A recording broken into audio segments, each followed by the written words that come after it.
Napas sa kamay ng mga otoridad ang top 7 most wanted person matapos arestuhin kasunod ng paghain ng warrant of arrest sa kasong frustrated murder sa Mahayahay 2, Barangay Pasil, Cebu City.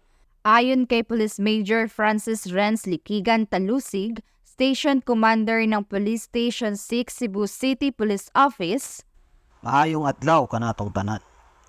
Akong dakong pasalamat ug pagtayik sa pagtimbayayo sa mga lumulupyo sa Barangay Pasil, Cebu City. Diin niini nadakpan sa atong warrant server personnel ang usa ka kipangita sa balaod nga si Florendo Butalin Jr., top 7 most wanted person. ang suspect ay may outstanding arrest warrant sa kasong frustrated murder na inisyo ni Honorable Anacleto Gelbulingo de Balucos, presiding judge of RTC Branch 17, Cebu City noong Abril 2 taong kasalukuyan.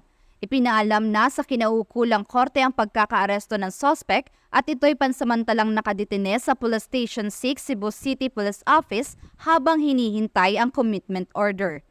Among pagkawahak sa publiko na dili magpadala sa kasuko o kainit sa ulo para malikayan ang dili maayong samputanan nga mo resulta sa krimen. Sa pamamagitan ng determinasyon ng mga kapulisan ng Cebu City, mas papaigtingin pa nila ang kanilang pagganap ng tungkulin upang mapanagot ang mga tiwaling individual at masiguro ang seguridad ng mga mamamayan tungo sa bagong Pilipinas. Mula dito sa Central Visayas, ako ang inyong PNN correspondent, Patrolwoman Judith Nicanor, alagad ng batas, tagataguyod ng Balitang Pulis.